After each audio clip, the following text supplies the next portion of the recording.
په قران کریم کې علما فرمایي چې یوش آیاتونه یوش زینه دا چې دي چې الته حضرت عمر به د نبی علی سلام نه مطالبه وکړه یا به پدړه کې یو خبر راغله او الله پاک به د هغه خبرې مطابق آیاتونه نازل کړو.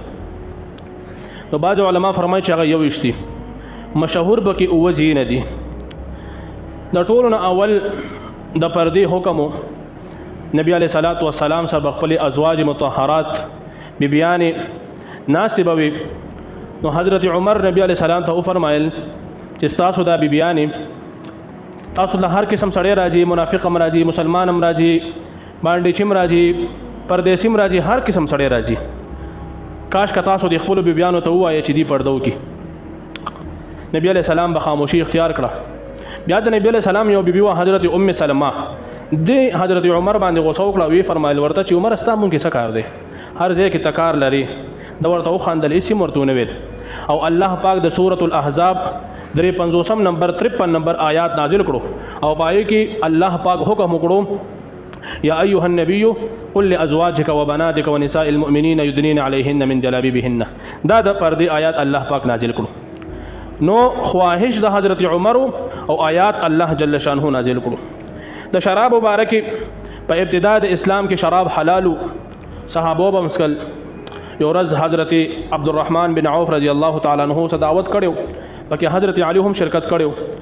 تشبیه ټیم ما سوتن دی روټه موټه خوړه شراب مسکل دا شراب حرام نو. بیا د ماسوتن د مس ټیم شنو مستمخ کې شو نو دا سورته شروع کړه قل یا ایها الکافرون دې ټول الټا ویلو لا تعبدون ما اعبدون. نو الله پاک حکم نازل کړو چې اے مسلمانانو مؤمنانو کله چې تاسو مستوړاندې کیږي د شراب او د نشي په حالت کې مړواندې کیږي. د شراب مبارک د کلیر حکم نو راغلی واضحه.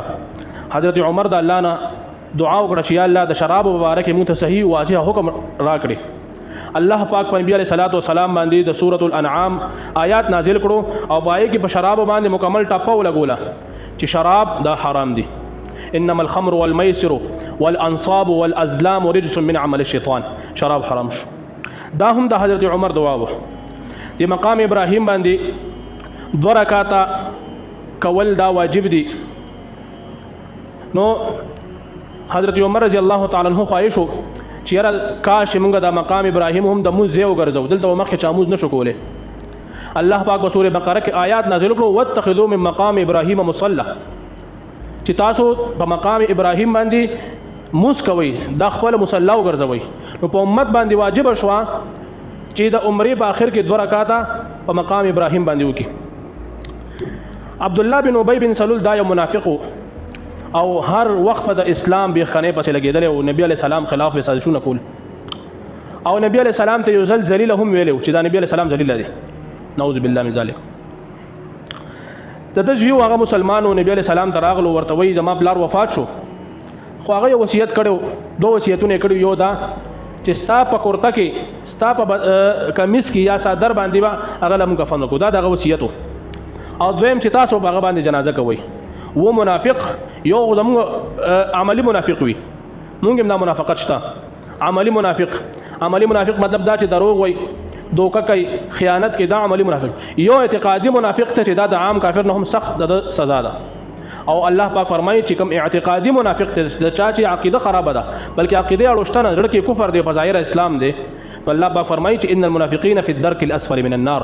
د دې يهوديانو او د دې نصرانيانو او مجوسيانو په زینه به جهنم کې بوچت وي او د دې منافقینو زینه به اخري تلوي د جهنم. نبی علیہ السلام راغو په جنازه باندې ودرېدو.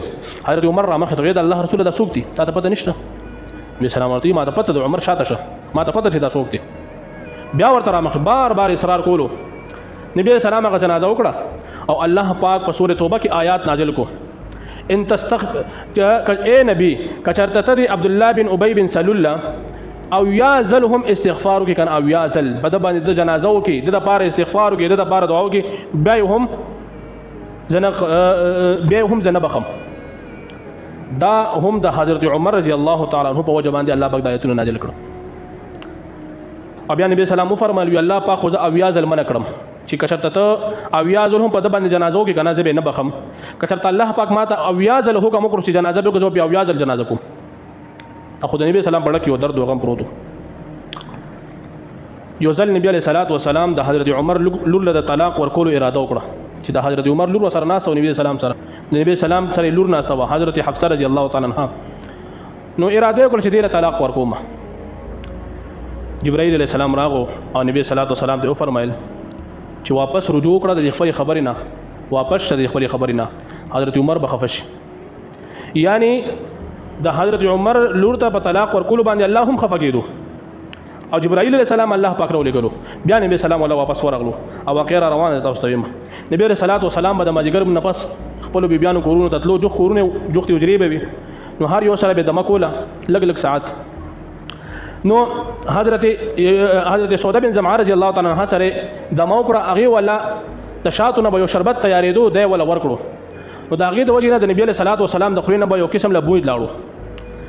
اچې دا حضرت عمر لور کور ته راغلو نو نبی علیہ السلام وسره جوخته شو.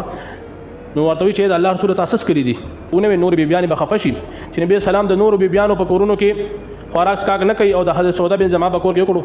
دا خبره حضرت حفصه حضرت عائشه ته وکړه او دا خبره خورش نور بیبيانو ته هم. بعض بیبيان خفوي، بعض خوشاله وي. نبی علیہ السلام قسم وکړو چې زبدینه پاس تاسو دنه در نږدې کېږم.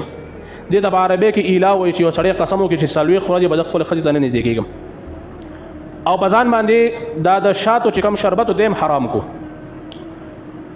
نو حضرت عمر د چکله پته ولګېده وی نبی سلام نه دی پکار چې دا حلال شیزونه په ځان باندې حرام کی ور دا بیان حلال وي او نبی سلام په ځان باندې سلوي خورجه حرام کړي. دا د شاتو شربت سکل دا حلال او نبی سلام په ځان باندې حرام کړو. لکه یو خبر راغی چې نبی سلام نو پکار چې حلال شیزونه په ځان باندې حرام کی. الله پاک د سورۃ التحریم آیات نازل کړو، یا ایها النبی لما تحرم ما احل الله لك. ولی هغه شی په ځان باندې حرامه چې کوم ما پتا باندې حلال کړی دی. دا ګور حضرت عمر دومره لوی سړی او دومره لوی سړی چې د دې تعلق او کانټیکټ هغه الله سره ډایرکټ زما محترمو. اب چې کوم خبرې کولې اسمکی خبرې بنوي نو دې ته موافقات عمر وای، موافقات عمر. اور نبی سلام سره بیان ناس دي او حضرت عمر را دن نشو او ټول غروال اجري تلاړي خپل خپل کورونه تلاړي. نو نبی علیہ السلام نے تاسو کو چې دا اول څه چلو شو. عمر تا نه پټ شوی، نور صحابانو خو نه پټیږي، لا د پردي حکم نو راغله. تنه تاسو نو کړه ور یو کور ته ولې مان پټ شوی، ولې غروال او د نبی سلام نه یریږي، د نبی سلام نه شرم او حیا نه کوي.